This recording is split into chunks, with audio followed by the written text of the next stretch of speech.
નમો લોહે સૌહરિહંતાણમ નમો લોહે સૌહૃદાનમ નમો લોહે સૌઆયર્યાણમ નમો લોહે સૌજ્યાયાણમ નમો લોહે સૌત્રિકાવતી શ્રાવણમ ઓમકારમેન્દુ સંયુક્ત નિત્યમ જયંતી યોગિના કામદમ ઔષધો છે ઓંકારાય નમો નમઃ મંગળમ ભગવાન મંગળમ ગૌતમો મંગળમ કુંકુંડાર્ય વિજેન્દ્રમોષ મંગળમ નમઃ સમયસારાય સ્વાનુભૂત્યા ચકાસ્તે ચિત્ત સ્વભાવાય ભવાય સર્વા વિભાવ નિયુદ્ધ નિરાકાર.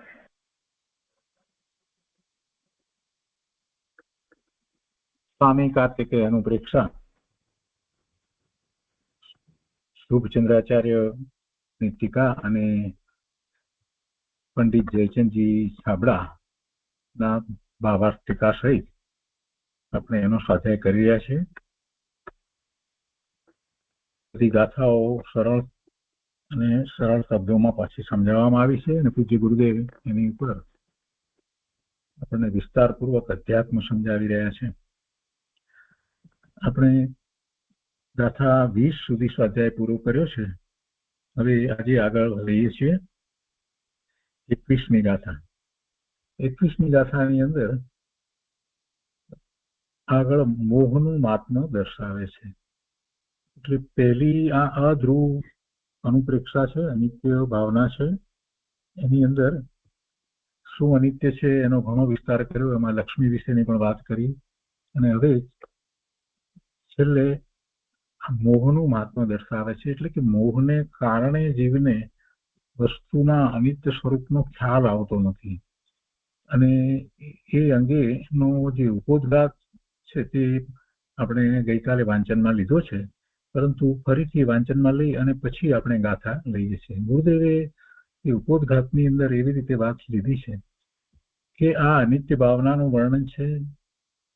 આત્મા નિત્ય જ્ઞાન આનંદ છે એવું નિજઘર જેણે જોયું છે તે જ જીવ જગતના પદાર્થોની પર્યાયની અનિત્ય ભાવના ભાવે છે. જેને પર્યાય બુદ્ધિ હોય એટલે કે પર્યાયની ક્ષણિકતાને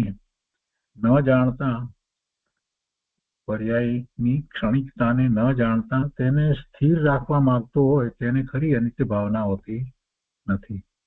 એટલે કે ધ્રુવ ચૈતન્યની દ્રષ્ટિપૂર્વકની આ અનિત્ય ભાવના છે એમ સમજવું. માત્ર એકલી અનિત્યની વાત નથી, સાથે નિત્યની દ્રષ્ટિ, નિત્યની શ્રદ્ધા છે તો બીજું બધું અનિત્ય છે એવી આ અનિત્ય ભાવના અથવા તો અધ્રુવ ભાવના છે. પુણ્ય પાપ દેહ આદિને અનિત્ય માને અને વળી તેનાથી લાભ માને તો તેને અનિત્ય ભાવના હોતી નથી. કેમ કે જેનાથી લાભ માને તેને તો એ સ્થિર રાખવા માંગે છે. અજ્ઞાની પોતાના ધ્રુવ ચિદાનંદ સ્વભાવની દ્રષ્ટિ છોડીને પર સંયોગોથી લાભ માનીને તેને સ્થિર રાખવા માંગે છે. તો આ બધું શા માટે? ચિદાનંદ સ્વભાવની દ્રષ્ટિ છોડી અને પર સંયોગથી લાભ માની અને એને સ્થિર રાખવા માંગે છે. પર સંયોગને એ જે અવસ્થાઓ છે, જે પર્યાયો છે, એને એ ઈચ્છે છે કે એ જ રીતે રહે, એમ સ્થિર રાખવા માંગે છે. તો એનું કારણ શું? એનું કારણ મોહ છે. એ સ્થિર રાખવા માંગે છે તો તે મોહનું મહાત્મ્ય છે એમ હવે કે છે. એટલે એમ ઉપોદ્ઘાત કરી અને પછી આ મોહની ગાથા કહેવામાં આવી, જેમાં મોહનું મહાત્મ્ય દર્શાવ્યું. તો સંસ્કૃતમાં 21મી ગાથા આ રીતે છે. જલ બુદ્ધ સદસ્યમ ધન યૌવન જીવિતમ અપી પશ્યંતઃ મન્યન્તે તથાપિ નિત્યમ અતિ બલિષ્ઠમ મોહ મહાત્મ્યમ. એના અર્થમાં કહે છે કે આ પ્રાણી ધન યૌવન જીવનને જલના બુંદ બુંદની માફક તુરત વિલય પામી જતા જોવા છતાં પણ તેને નિત્ય માને છે. એ જ મોટું આશ્ચર્ય છે. એ જ મોહનું મહાબળવાન મહાત્મ્ય છે. મહાત્મા એટલે ખરેખર બીજી અપેક્ષાથી મહાત્માની વાત છે. મહાત્મા એટલે એ અંદરમાં લાવવાની વાત નથી. ભગવાનનું જેમ મહાત્મા આવે એવી મહાત્માની વાત નથી, અહોભાવની વાત નથી, પણ એ એનું કારણ છે. એને એ સમજવાની જરૂર છે. એ મોટી વસ્તુ છે. એને સામાન્ય સમજવાની જરૂર નથી. તો શું કે છે અર્થમાં કે આ પ્રાણી ધન યૌવન જીવનને જલના બુંદ બુંદની માફક તુરત વિલય પામી જતા જોવા છતાં જુએ તો છે અને ખ્યાલ તો આવે છે કે આ તુરત વિલય પામી જાય છે.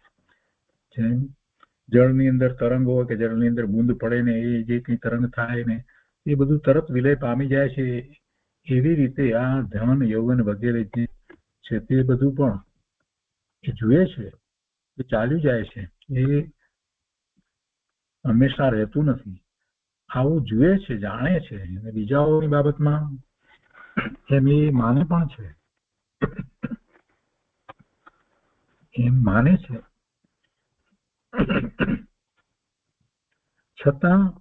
છતાં પોતાનો પ્રસંગ આવે ત્યારે એ બધાને એમ માને છે કે પોતે એને નિત્ય રાખી શકે. એટલે નિત્ય રાખવા ઈચ્છે છે. એટલે એને એમ લાગે છે કે બધું નિત્ય રહેશે. અને એની ગાથાઓ આવી ગઈ કે કોઈ બળથી કે કોઈ બીજી વિદ્યાથી કે કોઈક અનેક રીતે પ્રયત્નો કરીને કે કોઈ એવું રૂપવાન છે તેથી કે કોઈ ધર્મથી એમ અનેક પ્રકારે એમ માને છે કે મારું ધન તો ચાલ્યું જવાનું નથી, એને તો હું રાખી શકીશ. એવી એની માન્યતા છે. એ જુએ છે છતાં એ માને છે. જુએ તો છે કે આ બધું ચાલ્યું જાય છે, બીજાઓનું ચાલ્યું જતું જુએ છે, પણ એને પોતાને વિશે એમ નથી થતું કે મારું પણ આ ચાલ્યું જશે. એમ બીજા અવસાન થાય છે એટલે એ જુએ છે કે બધા દેહ છોડીને ચાલ્યા જાય છે, પણ પોતાને વિશે એમ નથી વિચાર કરતો. પોતે પણ દેહ છોડીને ચાલ્યા જવાનું છે. એટલે બીજું બધું એ જુએ છે, અનિત્ય જુએ છે, અને છતાં એને નિત્ય રાખવું છે. એમ જોવા છતાં પણ તેને નિત્ય માને છે. એ જ મોટું આશ્ચર્ય છે. એટલે પોતાની વાત આવે ત્યારે એને નિત્ય માને છે, અને એ મોટું આશ્ચર્ય છે. અને એ જ મોહને કારણે છે. એટલે એમાં એમ મોહનું મહાન બતાવ્યું. મોહ મહાબળવાન છે એમ એમાં કહેવામાં આવે. એ જ મોહનું મહાબળવાન મહાત્મ્ય છે.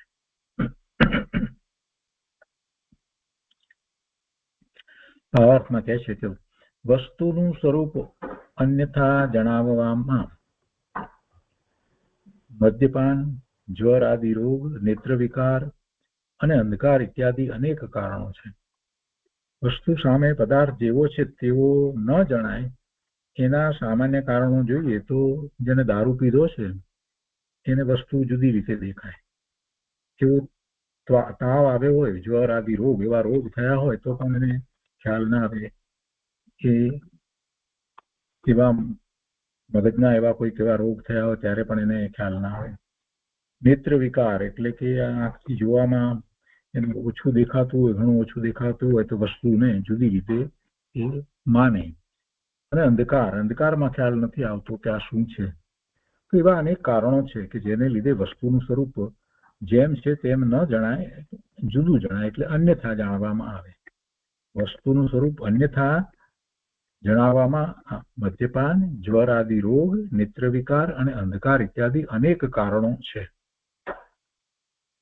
પણ એ કારણ એવા છે કે એ કારણ તો દૂર થતા તરત વસ્તુ એને ખ્યાલ આવે છે.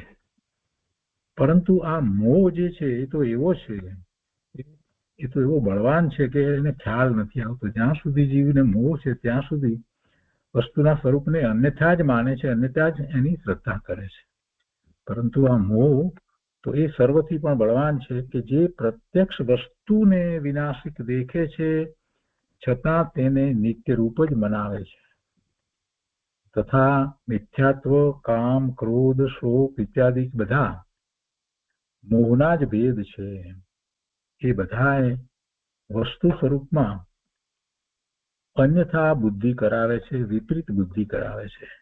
જેવું વસ્તુનું સ્વરૂપ ભગવાનના જ્ઞાનમાં આવ્યું છે એના કરતા જુદી રીતે એની શ્રદ્ધા કરાવે છે, એ બધું મોહને કારણે જ છે.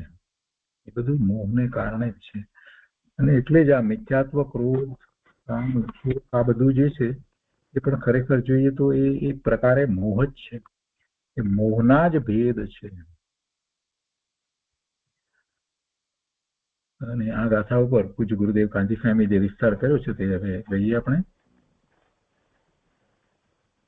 ગુરુદેવ અર્થ તરીકે બધી વાત કરે છે. કહે છે કે જગતમાં દેખાય છે કે લક્ષ્મી ક્ષણમાં ચાલી જાય છે, દેહનો ક્ષણમાં વિનાશ થઈ જાય છે, અને યુવાન અવસ્થા પલટીને વૃદ્ધાવસ્થા થઈ જાય છે.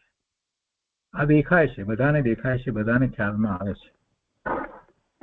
અરે 20-25 વર્ષના જુવાન જોધ માણસો ક્ષણમાં જીવન પૂરું કરીને ચાલ્યા જાય છે. આવી અનિત્યતા નજરે જોવા છતાં મોહને લીધે જીવ તે શરીર, ધન, જીવન વગેરેને નિત્ય માનીને તેમાં મોહિત થઈ રહ્યો છે. એ મોટું આશ્ચર્ય છે. એ મોટું આશ્ચર્ય છે. જુએ છે, બીજા બધાનું જુએ છે. આપણે કેટલાય લોકોને સ્મશાનમાં મૂકી આવ્યા હોઈએ, આપણને સ્મશાન યાત્રામાં ગયા હોઈએ ને, પણ આપણા આ શરીર વગેરે જે છે અને જે સંયોગો વગેરે જે છે એના સંબંધીમાં આપણે નથી વિચાર કરતા કે મારે પણ જવાનું છે, અહીંયા જ આવવાનું છે, આ શરીર છોડી દેવાનું છે, આ શરીરના સંયોગે બધું જે કંઈ છે, સંબંધો વગેરે, ધન, મિલકત, બધું જે કંઈ છે, પ્રતિષ્ઠા, બધું જે છે એ નામ પણ રહેવાનું નથી, આ બધું છૂટી જવાનું છે, એવો એને વિચાર થતો નથી. આ જીવને એવો વિચાર નથી થતો. જાય છે ને સ્મશાન યાત્રામાં, જાય છે સગા સંબંધી, સ્નેહીઓ, ઓળખીતા પાળખીતા બધાની સ્મશાન યાત્રામાં તો આ જીવ જઈ આવ્યો છે, પણ એને પોતાના સંબંધીઓનો વિચાર નથી આવતો કે પોતાને પણ છોડવાનું છે. તો છોડવાનું છે એવો વિચાર આવે તો પછી વાત સમજાય કે છોડવાનું છે તો પછી મારે ક્યાં જવાનું થશે? આ તો બધું અહીંયા રહી ગયું તો પછી મારે ક્યાં જવાનું થશે એવો વિચાર એ સાથે આવવો જોઈએ. તો છોડવાનું છે એવો વિચાર આવ્યો કહેવાય. નહીતર તો બોલે કે હા આપણે પણ ચાલ્યા જવાનું છે એમ બોલે, પણ એને ગંભીરતાપૂર્વક લીધું નથી. બાળકની જેમ બોલે છે કે મારે પણ આ દેહ છોડવાનો છે એમ. બાળક રમત રમતા રમતા બોલે ને કે હું ચોર ને, હું પોલીસ ને, હું ડોક્ટર ને, હું પેશન્ટ ને, આના જેવું છે. ખરેખર વાસ્તવમાં એને એનો ગંભીરતાથી ખ્યાલ લીધો જ નથી કે છોડીને ચાલ્યા જવાનું છે. એટલે એનો અર્થ શું થયો કે ક્યાં જવાનું છે, એમ ક્યાં જઈશ અને જ્યાં જવાનું છે તો એને માટેની તૈયારી શું થઈ. એ વાત આપણને અહીંયા સમજાવી રહ્યા છે. કહેવાનો આશય આખો એ છે કે જોઈએ છે 20-25 વર્ષના જુવાન જોધ માણસો ક્ષણમાં જીવન પૂરું કરી ચાલ્યા જાય છે. આવી અનિત્યતા નજરે જોવા છતાં મોહને લીધે જીવ તે શરીર, ધન, જીવન વગેરેને નિત્ય માનીને તેમાં મોહિત થઈ રહ્યો છે. એ મોટું આશ્ચર્ય છે. મૃત્યુ વગેરે દેખીને ક્ષણિક વૈરાગ્ય આવે તેની આ વાત નથી. આ તો ધ્રુવ ચૈતન્યની ભાવના સહિત અનિત્ય પદાર્થો પ્રત્યેના વૈરાગ્યની વાત છે. ગુરુદેવ આ કહી રહ્યા છે કે અનિત્ય ભાવના, અધ્રુવ ભાવના એમ બોલવાથી વાત નથી બનતી. એની સાથે જે નિત્ય વસ્તુ જે છે એનો વિચાર કરવાનો છે. આ બધું અનિત્ય છે, આ અધ્રુવ છે, એટલાથી વાત પૂરી થતી નથી. સાથે નિત્ય શું છે? ધ્રુવ ચૈતન્ય પોતાનું સ્વરૂપ એ નિત્ય છે, એ ધ્રુવ છે.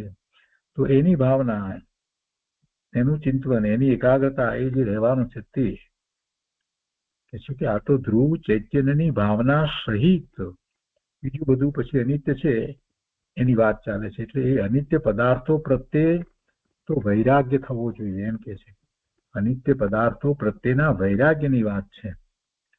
પાણીના પરપોટાની માફક આ પદાર્થોનો સંયોગ ક્ષણિક છે. ધન, યૌવન કે જીવન તો પાણીના બુદ્ધ જેવા અસ્થિર છે. એ વાત નજરે દેખાય છે કે તે બધું ક્ષણમાં વિલય પામી જાય છે, છતાં જીવ તેને સ્થિર રાખવાની ભાવના છોડતો નથી. સ્થિર રાખવું છે અને નવું નવું એવું ને એવું જ એને મેળવવું છે, એ પરિગ્રહ પણ ભેગો કરવો છે, અને ધ્રુવ દ્રવ્યના આશ્રયની ભાવના કરતો નથી. એમ કેમ થાય છે? તો કે છે કે એ મોહને કારણે થાય છે.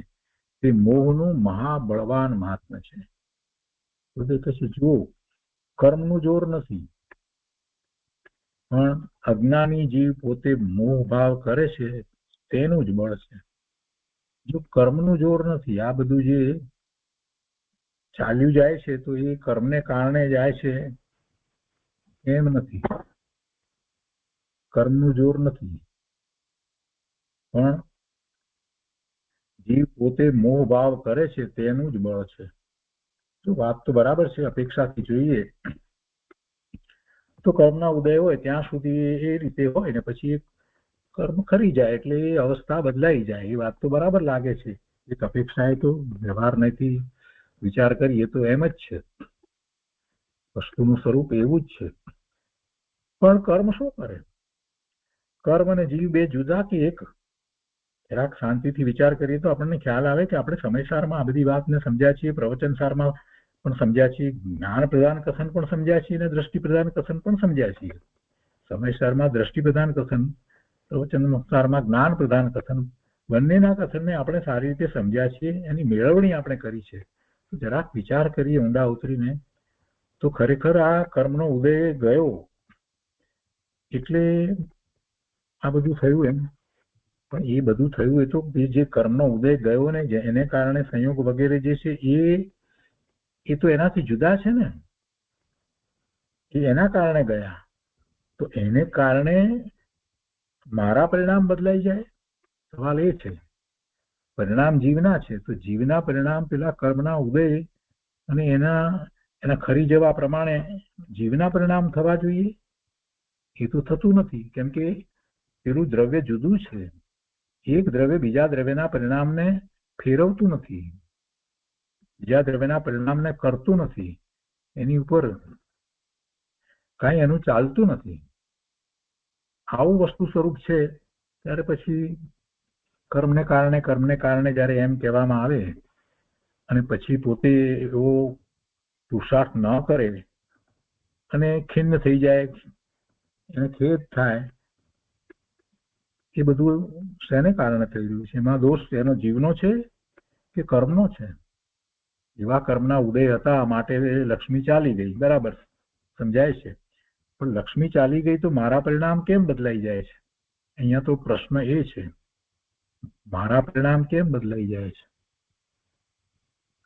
પરિણામ બદલાયા ને, મારા પરિણામ બદલાયા ને. મને દુઃખ થાય છે, મને ખેદ થાય છે, તો એમ કેમ થયું? જીવના પરિણામમાં પેલા કર્મ શું કરે? સંયોગ બદલાયા, બરાબર, લક્ષ્મી ચાલી ગઈ, એ જળ હતી. પણ અહીંયા મારા પરિણામ કેમ બદલાયા? એમાં જીવનો દોષ છે. ખરેખર એ કર્મના ઉદયો એ જીવના પરિણામને બદલતા નથી, પણ જીવ એ પોતે મિથ્યાત્વને કારણે, મોહને કારણે એ મોહવશ થઈ અને ખેદ ખિન્ન થાય છે. એટલે એ મોહને કારણે એમ થઈ રહ્યું છે, કર્મને કારણે નહીં. શાંતિથી સમજીએ તો ખ્યાલમાં આવે. કોઈક અપેક્ષાએ જયારે એમ વાત કરી હોય કે આ બધું કર્મને કારણે થાય છે, તો ત્યાં સમજવાની કે દ્રષ્ટિ પ્રદાન કથનની અંદર એને જયારે દ્રષ્ટિનો વિષય સ્પષ્ટ કરવો છે, સમયસારમાં ત્યારે કર્તા કર્મ અધિકાર જે છે એની અંદર એ દ્રષ્ટિના વિષયને વધારે સ્પષ્ટ કરે છે, ત્યારે બે રીતે વાત કરવામાં આવી છે. એક મિથ્યાત્વ જે છે તે કર્મનું છે અને બીજું મિથ્યાત્વ છે તે જીવનું છે. આ વાત ગુરુદેવે ખૂબ સ્પષ્ટ કરી છે અને સમયસારમાં એ રીતે વાત લેવામાં આવી છે. મોહની કર્મનો ઉદય એ મિથ્યાત્વ છે, એને કારણે જીવના પરિણામ થાય છે, જીવનું મિથ્યાત્વ છે. કર્મ નથી એમ નથી, દર્શન મોહની ઉદય છે, પણ એ મિથ્યાત્વથી જુદું જીવનું મિથ્યાત્વ છે. એ વાત પણ ત્યાં એ રીતે કરવામાં આવી છે. અને પછી જયારે એને વસ્તુ સ્વરૂપ સમજાય છે અને નિર્ણય થાય છે કે મારે હવે ભવના ભ્રમણ નથી જોઈતા, મારે મારા સ્વરૂપની પ્રાપ્તિ કરવી છે, સ્વરૂપમાં જ સ્થિર થવું છે, ત્યારે આચાર્ય ભગવાન એને સમજાવે છે કે કેવી રીતે થવું. કેમ કે એને પછી વર્તમાન પર્યાયનું લક્ષ થાય છે, તો એ બધી મલિનતા દેખાય છે ને એમાં જ એ ઉલઝી જાય છે. તો કે છે કે એ બધું છોડ, એને તું ગૌણ કર. એ વસ્તુ કાયમી નથી, શાશ્વત નથી, અધ્રુવ છે, અનિત્ય છે. તો પછી કે છે કે મારા પરિણામ પણ આવા થઈ રહ્યા છે, એ તો મારી પર્યાયમાં થઈ રહ્યા છે ને. તો કે છે કે એ પણ પરિણામ તારા નથી, એ બધું કર્મજનિત છે. તું તો શુદ્ધ છો. તારા પરિણામ જે અંદરમાં જે ચાલી રહ્યા છે, દ્રવ્યાર્થિક નયના વિષયભૂત પોતાનું શુદ્ધ સ્વરૂપ જે છે, એની અંદર અનંત ગુણનું ભવન જે ચાલી રહ્યું છે, જેને આપણે કારણ શુદ્ધ પર્યાય કહીએ છીએ, બસ એ પરિણામ જે ચાલી રહ્યા છે એ જ તારા પરિણામ છે. આખી વાતને ત્યાં લઈ જાય છે, આખી વાતને ત્યાં લઈ જાય છે કે એ બીજું બધું જે તારા પરિણામ તું અત્યારે કહે છે એ મલિન પરિણામ એ ખરેખર તારા નથી, ખરેખર તારા નથી. જો ખરેખર તારા હોય તો કાયમ એવા જ પરિણામ રહેવા જોઈએ. ખરેખર તારા નથી, બદલાઈ રહ્યા છે. અને ખરેખર જે તારું છે તે શું છે, જે બદલાતું નથી, જે ધ્રુવ છે તે શું છે, તો એનું લક્ષ કર, એની દ્રષ્ટિ કર. તો ત્યારે જીવના પરિણામ જે છે એને કર્મજનિત કહી દીધા, પણ એમાં અપેક્ષા શું છે, દ્રષ્ટિનો વિષય શુદ્ધ બતાવવો છે, એટલે એ વાત કહેવામાં આવી છે. અહીંયા બીજી વાતને સમજાવે છે પ્રવચનસારની અંદર. ત્યારે એમ કે છે કે ભાઈ આ પરિણામ તારા છે, દોષ તારો છે. ત્યારે એને એમ કે છે, કેમ કે એને દોષનો નિર્ણય કરાવવો છે, ત્યારે એમ કે છે કે પરિણામ તારા છે. સમયસારમાં કહે છે કે એ કર્મજનિત છે, અને સમયસારમાં તો સ્પષ્ટતા કરી છે કે કર્મજનિત છે કઈ રીતે અને જીવના કઈ રીતે છે, એ વાતે સાથે લીધી છે. મિથ્યાત્વ જીવનું અને મિથ્યાત્વ જે છે તે કર્મનું, એ વાત પણ કર્તા કર્મ અધિકારમાં બહુ સરસ રીતે વાત લીધી છે, ખૂબ સરસ સમજાવ્યું છે. આપણે અહીંયા મોહ ભાવને સમજી રહ્યા છીએ ત્યારે આ બધી વાત ફરી યાદ કરીએ છીએ તો આપણને સ્પષ્ટ થાય છે કે ખરેખર એમ જ છે. મોહને કારણે હું આ બધું જોઉં છું, જગતનું સ્વરૂપ જોઉં છું, રોજે રોજ એ બદલાય છે, હું જોઉં છું, બધાના પરિણામને હું જોઉં છું કે બધાના પરિણામ બદલાઈ રહ્યા છે, છતાં પણ મને વિચાર નથી આવતો કે વસ્તુ બીજી આ જે બદલાઈ રહી છે એના સિવાય બીજી કોઈ વસ્તુ છે કે જે ધ્રુવપણે રહી છે અને જે નિત્ય રહી છે, એવી કઈ વસ્તુ છે એનો વિચાર નથી આવતો. અને એ મારું સ્વરૂપ છે એવો જો વિચાર આવ્યો છે તો પછી એનું શું થશે? અહીંથી આ સંયોગોને છોડી અને જશે ત્યારે એનું શું થશે? એને ગંભીરપણે લીધું જ નથી. હું ક્યાં જવાનો છું, કેમ કે હું તો નિત્ય છું. એ નિર્ણય જો નિત્યનો થાય છે, હું તો ધ્રુવ છું, તો પછી એ ધ્રુવ વસ્તુ તો રહેશે, તો કેવી રહેશે? વર્તમાનમાં જે આ સંયોગોમાં રહી છે, એ ધ્રુવ વસ્તુ આ મનુષ્ય ગતિમાં રહી છે, એને આ શરીર મળ્યું છે, આ બધું મળ્યું છે, આ બધું તો એમાંનું તો કાંઈ રહેવાનું નથી. પણ વસ્તુ ધ્રુવ વસ્તુ જે છે એ તો એવી ને એવી રહેવાની છે. તો એ કઈ સ્થિતિમાં રહેશે, કઈ સ્થિતિમાં જશે, શું થશે? કે બીજા જીવો જે સ્થિતિમાં આપણે જોઈએ છીએ તિર્યંતને અનેક પ્રકારે, તો આપણને દેખાય છે કે સૌથી વધારે તો એ જ છે. તો એ ગતિમાં આ જીવ જશે એવો વિચાર આવવો જોઈએ. અને એમ થશે તો પછી હું ક્યારે ધર્મ પામીશ, ક્યારે છૂટીશ, ભવના ભ્રમણનો અંત ક્યારે આવશે, દુઃખનો અંત ક્યારે આવશે? પણ આવું મોટા ભાગના લોકોને થતું નથી. સ્મશાન વૈરાગ્ય હોય છે, સ્મશાનમાં જાય એટલે કે આ બસ છેવટે તો આ કે શરીર છોડીને જવાનું જ છે, બસ હવે કાલથી આપણે બરાબર નિયમિત પૂજા કરવા જવું છે અને બધું વાંચન કરવું છે. તો ઘરમાં એક ચોપડી પડી હોય ક્યાંકથી ધર્મની, એને 2-4 દિવસ વાંચે અને પૂજા કરવા નિયમિત જાય ને પછી તો પાછો તો એનો એ થઈ જાય છે. આ જ ચાલી રહ્યું છે. તો આ શેનો પ્રભાવ છે? તો કે છે કે અનંત કાળથી એને મિથ્યાત્વ છે અને એ મોહને જ સેવી રહ્યો છે. એ મોહનું બળ છે, એ મોહ ભાવ છે. અને મોહ ભાવ જીવમાં થાય છે તો એ કર્મને કારણે નથી થતો, જીવનો પોતાનો દોષ છે. એ વાત અહીંયા ચાલી રહી છે. કર્મનું જોર નથી, દર્શન મોહનીય કર્મનું જોર નથી, ચારિત્ર મોહનીય કર્મનું જોર નથી, પણ અજ્ઞાની જીવ પોતે મોહ ભાવ કરે છે તેનું જ બળ છે. આ સૌથી મોટી વાત છે. આગળ હવે ગુરુદેવ કહે છે કે જેમ સ્વપ્ન સ્થિર રહેતું નથી, જેમ સ્વપ્ન સ્થિર રહેતું નથી, તેમ શરીર, ધન વગેરે પણ જીવની પાસે સ્થિર રહેતા નથી. એ તો ક્ષણિક છે. જુવાન શરીર હોય અને પરણવા જાય ત્યાં માંડવામાં જ આયુષ પૂરું થઈ જાય. આવા પ્રસંગો આપણે જોઈએ છીએ ને. મરી જાય ત્યાં જ પડી જાય, કંઈક થાય. ગુરુદેવે એવા પ્રસંગની વાત પણ થયેલા પ્રસંગની વાત પણ કરી છે કે પેલા વરરાજાને એ બેઠો છે ચોરીમાં, ત્યાં એને સર્પ કરડે છે. રાત્રે પહેલાના વખતમાં રાત્રે બહુ લગ્ન થતા ને ગામડાઓમાં બધે. પછી આવા પ્રસંગો દેખીને પણ મૂઢ જીવો પોતે અંતરમાં ધ્રુવ દ્રવ્ય સ્વભાવ તરફ વળતા નથી. એ આશ્ચર્ય છે. ધર્માત્માને તો અંદર ધ્રુવ ચૈતન્યના ભાન પૂર્વક સંયોગમાં અનિત્યતાની ભાવના નિત્ય રહે છે. પર્યાયને સ્થિર રાખી શકે એવી કોઈની તાકાત નથી. માટે તે પર્યાયની ભાવના છોડીને તારી જ્ઞાયક શક્તિ ધ્રુવ પડી છે તેની ભાવના કર. અંદર કેવળ જ્ઞાનના ભંડાર ભર્યા છે એને ગુરુદેવ તો કહે છે કે ભાઈ અંદરમાં તને સર્વજ્ઞતા ભરી પડી છે, તારો જ્ઞાન સ્વભાવ કેવો છે, કેવળ જ્ઞાનના ભંડાર પડ્યા છે એને તું ખોલ. આગળ કહે છે કે જુઓ સંતો મુનિઓને છઠ્ઠા સ્થાને એવો પણ શુભ વિકલ્પ આવે છે કે ગૃહસ્થ શ્રાવકો જીન મંદિર કરાવે, જીન બીમ ની પ્રતિષ્ઠા કરાવે, ધર્મના મહોત્સવ કરે. તો એવો પણ એમને છઠ્ઠા ગુણસ્થાનની દશામાં કોઈક વિકલ્પ ક્યારેક એવા વિકલ્પ પણ આવે છે. તો એમાં આશય તો એવો છે કે તે ભૂમિકામાં દેવ ગુરુ શાસ્ત્રની ભક્તિ પ્રભાવના વગેરેનો શુભભાવ આવ્યા વિના રહેતો નથી, અને તેથી તેનું વર્ણન કર્યું છે. ગઈકાલે એ વાત આવી છે કે આચાર્ય ભગવાનને આ કેમ આવો વિકલ્પ આવ્યો, એમ શુભ ભાવની પ્રેરણાની વાત કરી, કંઈક મંદિર વગેરેની વાત. તો પછી એમને પણ એવો વિકલ્પ આવે, દેવ ગુરુ શાસ્ત્ર પ્રત્યેનો અહોભાવ વર્તે છે તો છઠ્ઠા ગુણસ્થાનની દશામાં કોઈ વાર એવો વિકલ્પ આવે, અને એ શ્રાવકો જે છે એને માટે પરમ ઉપકારી છે. આપણો વિચાર કરીએ આપણે તો અત્યારે તીર્થંકર ભગવાનના તો વિરહ પડ્યા, કેવડી પરમાત્મા પણ એવા કોઈ રહ્યા નથી. અરે અંગધારી પણ રહ્યા નથી જેને અંગનું જ્ઞાન હોય, એક અંગનું જ્ઞાન હોય. એવા વખતે આપણને તીર્થંકરની પ્રતિમા જે છે એ આપણને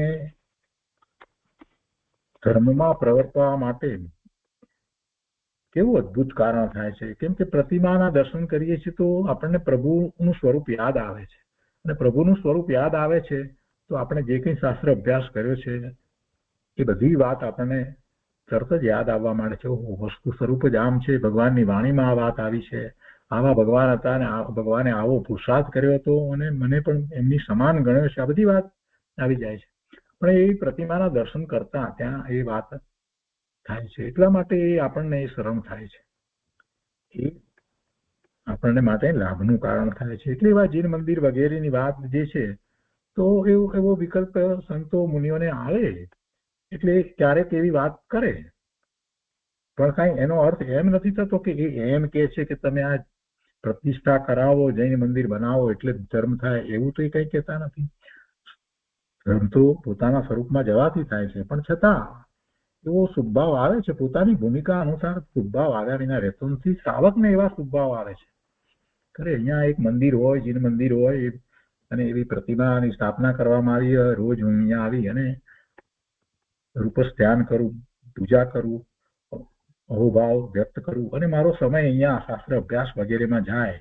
મંદિરમાં તો ખરેખર એવો નિયમ હોય છે, દિગંબર મંદિરમાં તો એ રીતે જ હોય છે, કંઈ આમ 5 મિનિટમાં પૂજા કરીને ચાલ્યા જવાનું એવું નથી હોતું. ત્યાં પૂજાનો અર્થ થાય છે કે એ પૂજા જ એવી હોય છે કે જે અડધો પોણો કલાક તો પૂજા ચાલતી હોય છે.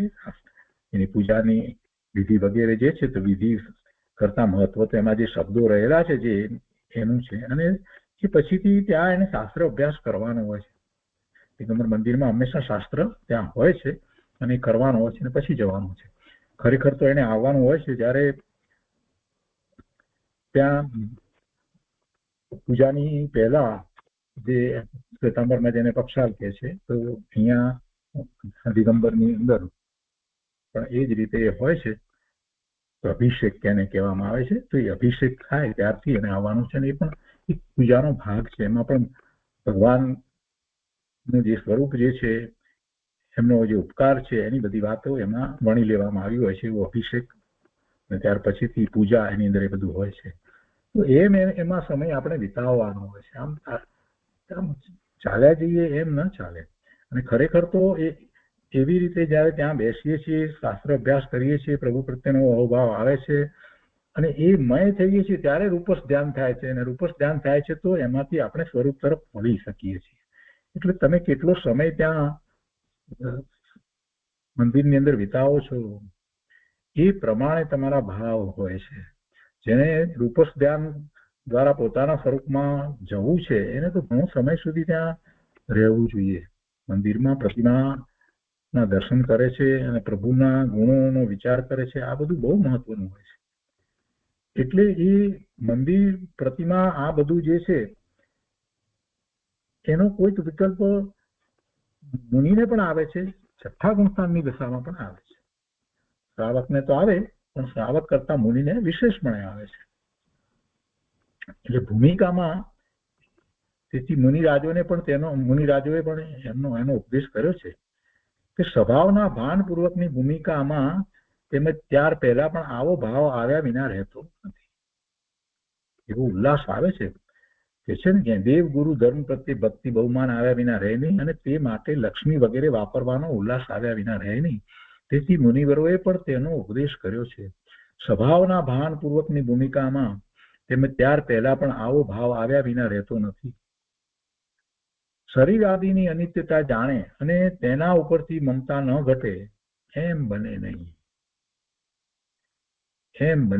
શરીર આદિની અનિત્યતા જાણે અને તેના ઉપરથી મમતા ન ઘટે તો સમજવાનું કે માત્ર બોલે છે કે શરીર જે છે તે ક્ષણિક છે, એમ માત્ર બોલે છે.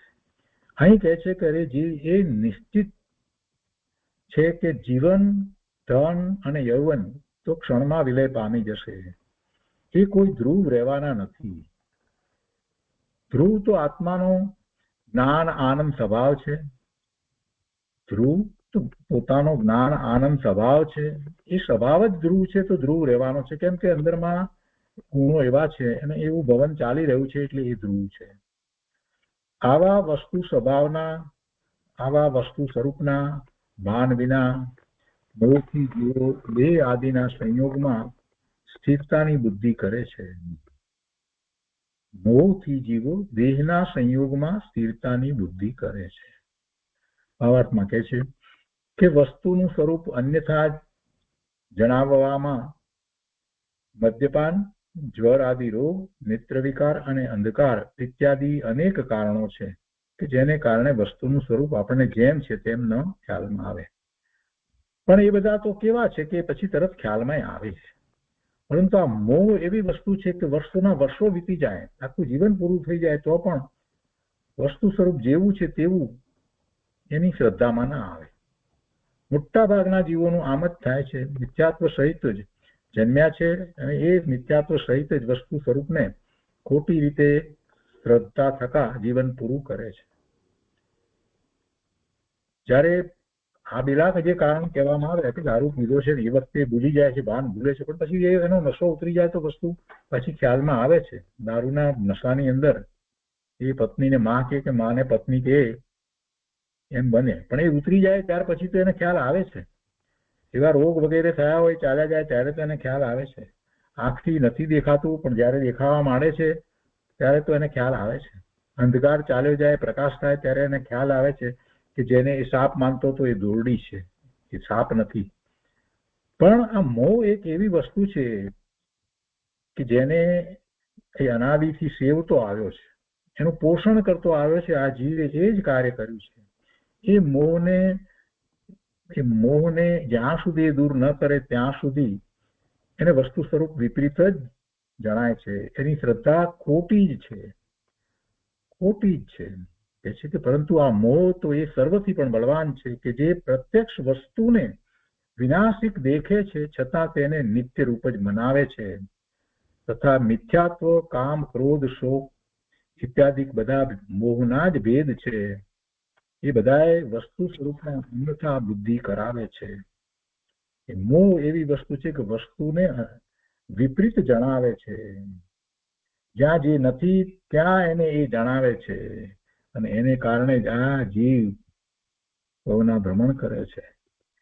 ગુરુદેવ કહે છે કે વસ્તુ સ્વરૂપને વિપરીત દેખવામાં નિમિત્ત તરીકે મદ્યપાન, નેત્ર વિકાર વગેરે ઘણા છે, પણ મૂળ કારણ તો જીવનો મોહ ભાવ જ છે. ઊંધી માન્યતાને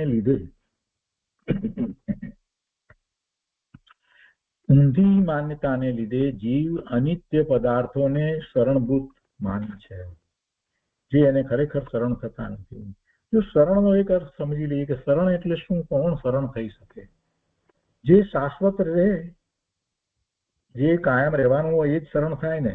એ પોતે જ કાયમ રહેવાનું ના હોય તો શરણ ક્યાંથી થાય? એ પોતે જ કાયમ રહેવાનું ના હોય તો શરણ ક્યાંથી થાય? અહીંયા કે છે કે ઊંધી માન્યતાને લીધે જીવ અનિત પદાર્થોને શરણભૂત માને છે. એ પદાર્થો જે રહેવાના નથી એને એ શરણભૂત માને છે.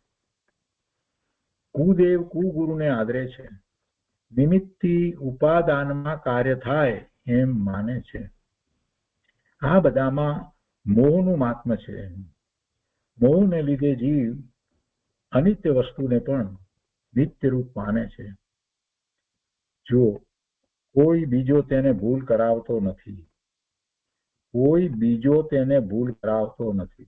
અને આ જીવ બીજાના કરાવવાથી ભૂલ કરે એવો તો છે નહીં. બીજાના કરાવવાથી એ ભૂલ કરે એવો તો છે નહીં. વેપાર ધંધામાં એ વ્યાજની ગણતરી ગણે છે, અને કોઈ માણસ એમ કે 500 રૂપિયાનું 4% પ્રમાણે વ્યાજ જે છે એ 21 રૂપિયા થાય તો તરત જ ના પાડે છે. એક રૂપિયાની ભૂલ એ કરતો નથી. કોઈ બીજો ભૂલ કરાવે તો કરે છે, નથી કરતો. કોણ ભૂલ કરાવે? ભગવાન આત્માને ભૂલ કરાવનાર કોઈ છે જ નહીં. એ સ્વયં પોતે ભૂલે છે, ભૂલ કરે છે, અને એ ભૂલને પાછો જસ્ટિફાય કરે છે, એટલે એ ભૂલમાં ને ભૂલમાં રહે છે. મિથ્યાત્વને છોડવું નથી એટલે એ મિથ્યાત્વમાં રહ્યો છે. કોઈ બીજો તેને ભૂલ કરાવતો નથી, પણ જીવ પોતે મોહથી, મિથ્યાત્વથી વસ્તુ સ્વરૂપને વિપરીત માને છે, અને એને રાખવું છે, એને છોડવું નથી.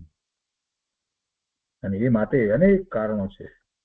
કોઈ ધર્મના કારણો હોય, કે પોતાના સંપ્રદાયનો ધર્મ છે એના કારણો હોય, કે પોતે બહુ ભણ્યો છે, હોશિયાર થયો છે, ડિગ્રી મેળવી છે, માસ્ટર કર્યું છે, પીએચડી કર્યું છે, એટલે પોતાની જાતને હોશિયાર માનતો, એવા કારણો હોય, ગમે તે કારણો હોય, પણ એ પકડને છોડતો નથી. અત્યારે એ જ વાત ચાલી રહી છે. ઉત્ક્રાંતિવાદ અને એની બધી થિયરીના નામે કેટલી બધી મૂર્ખાઈ ભરેલી વાતો ચાલી રહી છે. મોટા મોટા ડબલ પીએચડી કરેલા લોકો પણ એમ જ માને છે કે કોઈ ક્યાંકથી એ સૂર્યમાંથી બધું છૂટું પડ્યું, પૃથ્વી છૂટી પડીને એમાં પહેલા આવા જીવો હતા અને પછી આવા, ઉત્ક્રાંતિવાદ પ્રમાણે ધીરે ધીરે મનુષ્ય થયો. આટલી બધી મૂર્ખાઈ ભરી વાતો અત્યારે મોટા ભાગના લોકો માને છે. અરે ભાઈ, અનાદિથી જગત આવું ને આવું જ છે. અનાદિથી બધા પ્રકારની યોની, 84 લાખ યોનીમાં જીવો ઉપજે છે. એ અનંતકાળથી છે, અનાદિથી વસ્તુનું સ્વરૂપ એમ જ છે. કોઈ ઉત્ક્રાંતિવાદ એવો કોઈ છે જ નહીં. કોણ કોને સમજાવે? પણ ભાઈ, વસ્તુ સ્વરૂપને વિપરીત માને છે, મિથ્યાત્વથી માને છે, અને એને કારણે જ એ સંસારમાં રખડે છે. તે જ સંસારનું કારણ છે. અજ્ઞાની ચૈતન્યના સુખને ચૂકીને કામ વાસનાને લીધે વિષયોમાં પણ સુખ માને છે. જ્યાં સુખ નથી ત્યાં સુખ માને છે. વિષયો દુઃખદાયક હોવા છતાં અજ્ઞાનીને કામ વાસનાને લીધે તેમાં સુખ લાગે છે. વળી ક્રોધને લીધે પણ જીવ વસ્તુ સ્વરૂપને ઊંધું દેખે છે. હું ક્રોધ અને કડકાઈ રાખું તો બધાએ મારું માને અને વ્યવસ્થા સરખી ચાલે. એમ જે માને છે તે જીવ પણ મોહી છે. ક્રોધ તો પ્રત્યક્ષ દુઃખરૂપ છે. ઘણા લોકો માને કડકાઈ કરતા હોય બધી જગ્યાએ, જ્યાં ને ત્યાં બધા સંસ્થાઓમાં વગેરેમાં ક્યાંક ને ક્યાંક બધી રીતે કડક થઈને કે અમે કહ્યું ને એટલે બધા સીધા ચાલે છે, નહીતર તો બધું ગમે તેમ ચાલે. એમ એવો પાછો પોતે એનો યશ લે છે. ક્રોધ તો પ્રત્યક્ષ દુઃખરૂપ છે, છતાં જીવ તેને હિતરૂપ માને છે. ધર્મીને અલ્પ ક્રોધ થાય ત્યાં તે જ વખતે તેની દ્રષ્ટિમાં ક્રોધ રહિત શાંત સ્વરૂપનું ભાન છે અને ક્રોધને તે દુઃખરૂપ જાણે છે. ધર્મીને પણ ક્રોધ થાય છે, નથી થતો ને, ભૂમિકા અનુસાર એને ક્રોધ છે. જ્યાં સુધી મુનિદશા નથી આવી ત્યાં સુધી તો એના જે કસાયો જે છે તે અતિમંદ નથી થયા અને એને તે પોતાની ભૂમિકા અનુસાર ક્રોધ વગેરેના પરિણામ થાય છે, પણ છતાંય એનાથી પોતે જુદો છે, ભિન્ન છે, એના પોષણ કરતો નથી, એની રુચિ કરતો નથી, અને એ પોતાનો દોષ છે પ્રાયશ્ચિત કરે છે, પ્રતિક્રમણ કરે છે અને સ્વ તરફ વળે છે. આટલો ફેર છે ધર્મીમાં અને અધર્મીમાં. ગુરુદેવ કહે છે કે ખૂબ રોઈ લેવા દો એટલે તેનું હૈયું ખાલી થાય એમ અજ્ઞાની માને છે. અને આ તો આપણે જોઈએ છે વ્યવહારમાં કે તે પેલો રડી લેશે તો પછી એ શાંત પડી જશે, એનું હૈયું ખાલી થાય એમ અજ્ઞાની માને છે. અને જોઈએ છીએ આપણે કેટલાય લોકો એવી પાછી સલાહ આપતા હોય કે ભાઈ એ નકામું ભરાઈ રહેશે અંદરમાં, એના કરતા રડી લે તો સારું એમ. ગુરુદેવ કહે છે કે પણ અરે ભાઈ, રોવાનો ભાવ તે શોક છે, તે આર્ત ધ્યાન છે, આર્ત ધ્યાન છે અને પાપ છે.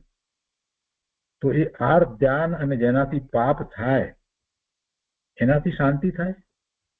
શું તેનાથી શાંતિ થાય? એનાથી શાંતિ નથી થતી. બહુ વાત સમજવા જેવી છે. આ પ્રેક્ટિકલ વાત લઈ લોકો બેઠા હોય છે ને, કોઈ કે ભાઈ એનું કોઈ અવસાન કોકનું થયું ને પછી એમ શોકમાં ચાલે છે તો આમ થઈ જાય ને તેમ થઈ જાય ને, તો કે એને રડી લેવા દો, રોઈ લો તો સારું. આ લૌકિક માન્યતા આવી ચાલી આવે છે. પણ રોવાને લીધે શું થાય? આર્ધ્યાન થાય છે. તો આર્ધ્યાન જે છે તો અશુભ ભાવ પાપનો ભાવ છે. તો એ ભાવથી અશુભ ભાવથી શાંતિ થાય?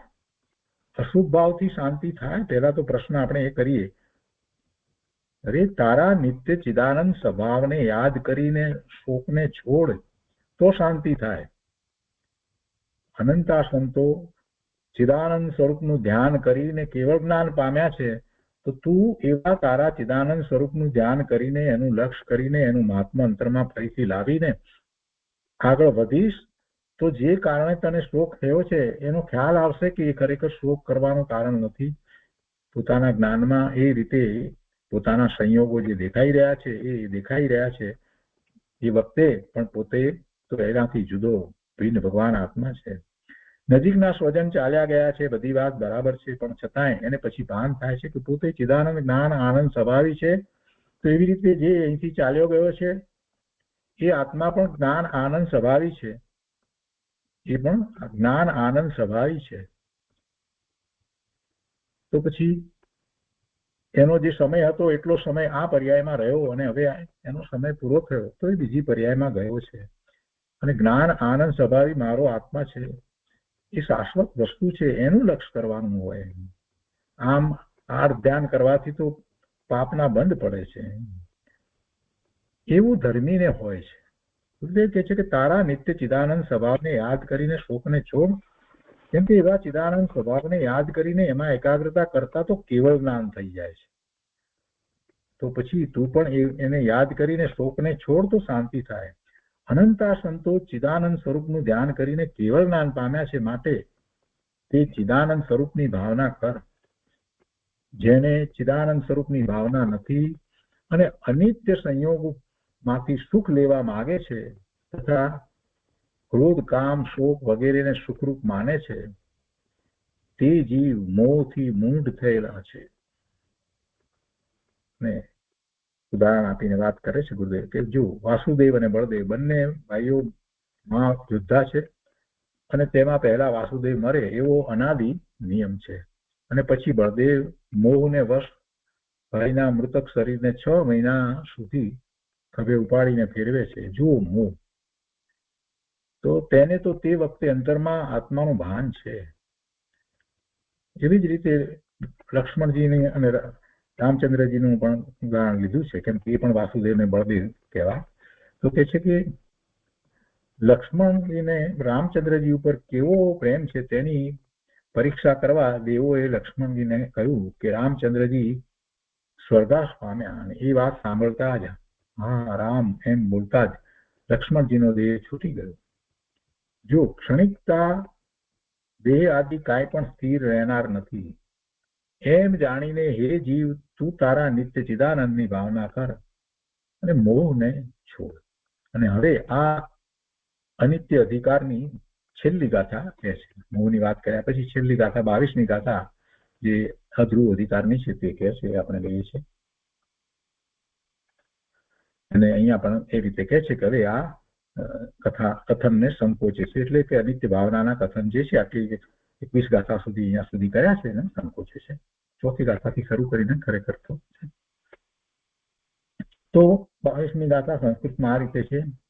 त्यक्त्वा महामोहम विषयान ज्ञात्वा भंगुरान सर्वान निर्विषयम कुरुत मनहये सुखम उत्तम लब्धवे. એના અર્થમાં કહે છે, હે ભવ્ય જીવ તું સમસ્ત વિષયોને વિનાશિક જાણીને મોહને છોડ. કેવા મોહને છોડ? મહામોહને છોડ. અને મહામોહને છોડીને શું કર કે છે? તો કે મહામોહને છોડી તારા અંતઃકરણને વિષયોથી રહિત કર. કેમ કે મોહ છે ત્યાં સુધી તારું અંતઃકરણ જે છે એ વિષયોમાં જ રાચી રહ્યું છે. અને એમ જયારે તું કરે છે અંતઃકરણને વિષયોથી રહિત કરીશ તો શું થશે? તો કે છે કે જેથી તું ઉત્તમ સુખને પ્રાપ્ત થઈશ, તને ઉત્તમ સુખની પ્રાપ્તિ થશે. સમસ્ત વિષયોને વિનાશિક જાણી અને મહામોહને છોડી. કેમ કે એમને એ વિષયો તરફની દ્રષ્ટિ નહીં જાય, મોહને કારણે એમાં સુખની બુદ્ધિ જે પડી છે નહીં જાય. સમસ્ત વિષયોને વિનાશિક જાણીને અને મોહને છોડી તારા અંતઃકરણને વિષયોથી રહિત કર, જેથી તું ઉત્તમ સુખને પ્રાપ્ત થાય. બે વસ્તુ વિના કાર્ય નહીં થાય. એક તો એને અનિત્ય વિનાશિક માનવાનું છે, એ વાત જે છે એના પ્રત્યે જે એને મોહ ભાવ છે એ છોડવાનો છે. સમજવું કે આ બધું મોહ છે, વસ્તુ જે છે એમાં સુખ નથી. ભાવાર્થમાં કહે છે કે ઉપર કયા પ્રમાણે સંસાર, દેહ, ભોગ, લક્ષ્મી ઇત્યાદિ સર્વ અસ્થિર દર્શાવ્યા. સંસાર, દેહ, ભોગ, લક્ષ્મી ઇત્યાદિ સર્વ અસ્થિર દર્શાવ્યા. તેમને જાણી જે પોતાના મનને વિષયોથી છોડાવી આ અસ્થિર ભાવના ભાવશે તે ભવ્ય જીવ સિદ્ધ પદના સુખને પ્રાપ્ત થશે. એનો વિસ્તાર કોઈ ગુરુદેવે જે કર્યો છે તે આપણે 22મી ગાથા ઉપર ગુરુદેવ અહીંયા સમજાવે છે. અર્થમાં કહે છે કે અરે જીવ, અમારી પાસેથી તે ચૈતન્ય શક્તિનું શ્રવણ કર્યું અને વિષયોની ક્ષણભંગુરતાને જાણી, તો હવે તો તારા ધ્રુવ સ્વભાવની ભાવના કરીને મહામોહને છોડ. તે આ બધું જાણ્યું તો હવે તો તું વિષયોની ક્ષણભંગુરતા જાણીને, એક વાત એને તો એટલા માટે જાણવાની છે કે એ હવે કાયમ રહેવાનું નથી એમ કરીને જે જાણ્યું છે, પણ સાથે ને સાથે જે મોહ જે છે એને પણ છોડવાનો છે. કે એ જે રીતે જાણી છે, એ વિષયોને જે રીતે જાણ્યા છે, સુખની બુદ્ધિ કરી છે, એ બધું ખોટું છે, વિપરીતતા છે, મોહ છે, મિથ્યાત્વ છે. એટલે બે વસ્તુ સાથે રહેવાની છે. ક્ષણભંગુરતા એકલી નહીં. ક્ષણભંગુર છે તો એમ કે ભાઈ બરાબર, ભલે ક્ષણભંગુર રહ્યું પણ હું નવા નવા વિષયો કર્યા કરીશ. ક્ષણભંગુર છે એ વાત સમજાય ને, ચાલો બરાબર છે. આપણે કોઈને સમજાવી તો ભાઈ આ થોડો વખત જ ચાલે, તો મને ખબર છે કે થોડો વખત જ છે, તો આપણે એની સામે શું દલીલ કરવાના છીએ? શું કરવાના દલીલ? પણ આપણે એને સાથે સમજાવવું પડે કે તને મોહને કારણે એમાં સુખની બુદ્ધિ થાય છે, એ ખરેખર સુખનું કારણ નથી, એના પછી તને દુઃખ જ થાય છે. પશ્ચાત દુઃખ તે સુખ નહીં. કૃપાળુદેવે બહુ સરસ રીતે સમજાવ્યું છે. જેની પહેલા એ વિષયની પહેલા જે છે તે અંદરમાં એવી આકુરતા વ્યાકુરતા થાય છે, એ દુઃખ છે. અને વિષય જે આવે છે તો એકની સુખ નથી થતું, પણ એ વિષય આવ્યો એટલે એને આકુરતા ગઈ, એને એ સુખ માને છે. અને પછી પાછું એ પૂરું થાય ત્યારે ફરી પાછું દુઃખીનો દુઃખી જ રહે છે. એટલે એના પછી પણ એ દુઃખી થાય છે. એટલે આ જે છે ખરેખર દુઃખનું કારણ છે. આ બધી વાત જે છે એ એનું મિથ્યાત્વ જાય તો એ સમજે. એટલે એ મોહને પણ સાથે છોડવો પડે. એટલી ક્ષણભંગુરતાને છોડવાથી વાત નહીં બને. એમ કે છે વિષયોની ક્ષણભંગુરતાને જાણી તો હવે તો તારા ધ્રુવ સ્વભાવની ભાવના કરીને મહામોહને છોડ. વિષયો વિનાશિક છે એમ જાણીને પર વિષયોની રુચિ છોડીને સ્વ વિષયને દ્રષ્ટિમાં લે. ચિદાનંદ દ્રવ્યની રુચિ કરીને અને વિષયોની પ્રીતિ છોડીને તારા અંતઃકરણને વિશુદ્ધ કર. આખી વાત સરસ રીતે આપી દીધી. ગુરુદેવ કહે છે કે તારા અંતરને વિષયોથી ખાલી કર. અંદર જગ્યા તો કર પ્રભુ. તારા અંતરને વિષયોથી ખાલી કર તો ધર્મ ભાવના પ્રવેશ પામે ને. તારા અંતરને વિષયોથી ખાલી કર. મનની અંદર વિષયો ચાલતા હોય, મનની અંદર વિષયોના જ વિચારો ચાલતા હોય તો પછી ધર્મના વિચારો ક્યાંથી આગળ વધે. તારા અંતરને વિષયોથી ખાલી કર તો તેમાં ચૈતન્યની દ્રષ્ટિ સમાશે. વિષયોની અનાદિથી જેવી પ્રીતિ છે તેવી જ પ્રીતિ રહે તો તેને ચૈતન્ય સ્વભાવ દ્રષ્ટિમાં નહીં આવે. વિષયોની પ્રીતિ છે એટલે વિષયો સંબંધી જ મન વિચાર કર્યા કરે અને પછી ગમે તે શાસ્ત્રનો અભ્યાસ કરે, ગમે તેટલા સ્વાધ્યાય કરે, દિવસમાં 4 સ્વાધ્યાય કરે તો પણ એનો કાંઈ અર્થ નથી. કે મન એમાં રોકાતું જ નથી. મન તો થોડી વાર પૂરતું જેટલો સમય સ્વાધ્યાય કરે ત્યાં સુધી એમાં રહ્યું છે પણ પછી એના સંબંધી કાંઈ જ નથી. અને એટલે જ મોટા ભાગના લોકો એમ કહે છે ને કે અમને તો કઈ આવે ચિંતન ચાલતું જ નથી. પણ ભાઈ ક્યાંથી ચિંતન ચાલે? મનની અંદર મુખ્યતા શેની છે? 5 ઇન્દ્રિયના વિષયોની છે, એની પ્રાપ્તિની છે, એના આયોજનોની છે. ગુરુદેવ એ વાત અહીંયા આપણને કેટલી સરસ રીતે સરળ શબ્દોમાં સમજાવે છે કે તારા અંતરને વિષયોથી ખાલી કર તો તેમાં ચૈતન્યની દ્રષ્ટિ સમાશે. વિષયોની અનાદિથી જેવી પ્રીતિ છે તેવી જ પ્રીતિ રહે તો તેને ચૈતન્ય સ્વભાવ દ્રષ્ટિમાં નહીં આવે. અહીં તો કહે છે કે જે જીવ આવી અનિત્ય ભાવના સાંભળીને નિત્ય ધ્રુવ એવા સ્વદ્રવ્યની ભાવના કરશે અને ક્ષણિક વિષયોની ભાવના છોડશે તે ભવ્ય જીવ અલ્પકાળમાં સિદ્ધ દશાના સુખને પામશે. ભાવાર્થમાં કહે છે કે ઉપર કયા પ્રમાણે સંસાર, દેહ, ભોગ, લક્ષ્મી ઇત્યાદિ સર્વ અસ્થિર દર્શાવ્યા તેને સાંભળી જે પોતાના મનને વિષયોથી છોડાવી આ અસ્થિર ભાવના ભાવશે, અધ્રુવ ભાવના ભાવશે તે ભવ્ય જીવ સિદ્ધ પદના સુખને પ્રાપ્ત થશે. અને એ રીતે આ પહેલી અનુપ્રેક્ષા અહીંયા પૂરી થાય છે. પણ એને પૂરી કરતા એક દોહરો કહેવામાં આવ્યો છે. દ્રવ્ય દૃષ્ટિ તૈ વસ્તુ થિર પર્યય અધીર નિહારી ઉપજત વિનશત દેખી કઈ હરસ વિષાદ નિવારી. અને એનો અર્થ અહીંયા પૂજ્ય ગુરુદેવે કર્યો છે તો એ કહીએ છીએ. કરે જીવ અનંતકાળ વિષયોમાં હર્ષ શોક કર્યા પણ તેમાં આત્માનું હિત થયું નથી. માટે વૈરાગ્ય પામીને હર્ષ શોકને છોડ. વૈરાગ્ય પામીને હર્ષ શોકને છોડ. દ્રવ્ય દ્રષ્ટિથી વસ્તુ સ્થિર છે એમ જાણીને તેની ભાવના કર અને પર્યાય દ્રષ્ટિથી વસ્તુ અસ્થિર છે, અનિત્ય છે એમ જાણીને તેમાં હર્ષ શોકને છોડ. તેમાં હર્ષ શોક નહીં કર. અરે જીવ હવે વૈરાગ્ય પામ, વૈરાગ્ય પામ. તીર્થંકર ભગવંતો દીક્ષા લેતા પહેલા ગૃહસ્થાશ્રમમાં આવી ભાવનાઓ ભાવે છે. કહે છે કે જુઓ, શ્રી ઋષભદેવ ભગવાન રાજ સભામાં બિરાજતા હતા. અપ્સરાઓ ભક્તિથી નૃત્ય કરતી હતી. ત્યાં નૃત્ય કરતા કરતા જ નીલાંજના નામની એ દેવીનું આયુષ્ય પૂરું થઈ ગયું. ભગવાનના ખ્યાલમાં તો તે વાત આવી ગઈ અને તરત જ વૈરાગ્ય પામીને અનિત્ય ભાવના વગેરે વાર ભાવના ચિંતવવા લાગ્યા. આખો સંસાર અનિત્ય છે. વીજળીના ઝબકારની માફક ક્ષણમાં વિલય પામી જાય છે.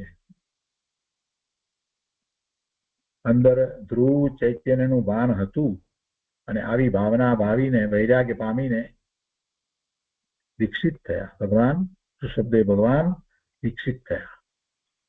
એમને કોઈ ગુરુ નથી હોતા. તીર્થંકર ભગવાન જે છે એમને કોઈ ગુરુ નથી હોતા. કોઈ પણ તીર્થંકરને ગુરુ નથી હોતા. ઋષભદેવ ભગવાનની પહેલા તો એ પ્રશ્ન આપણને થાય કે ન હોય, પણ બધા તીર્થંકર ભગવાન જે છે એ પોતે નમો સિદ્ધેભ્ય બોલીને કે નમો સિદ્ધાણામ એમ બોલી અને દીક્ષિત થાય એ પહેલા એમને તીવ્ર વૈરાગ અંતરમાં આવે છે અને એમાં કોઈ કંઈક નિમિત્ત કારણ એવું હોય છે. અહીંયા ઋષભદેવ ભગવાનને એવું બાળ ભાવનાની જે આપણે વાત કરીએ છીએ એવું તીવ્ર વૈરાગ રૂપ આ બધી ભાવનાઓનું ચિંતન થયું અને પછી તરત જ એ વિકસિત થઈ જાય છે. તો એમાં આ જે દેવીનું નૃત્ય કરતા જ ત્યાં એ અવસાન થઈ જાય છે, આયુષ પૂરું થાય છે, એ નિમિત્ત કારણ. તો એ રીતે આ વૈરાગ્ય ભાવનાઓ તીર્થંકર ભગવાન જે છે એનો જીવ જે છે દીક્ષા લેતા પૂર્વે એમને તીવ્રપણે એવી ભાવનાઓ હોય છે અને ખૂબ વૈરાગ પામે છે. એટલે આ વૈરાગ્યની ભાવનાઓ છે.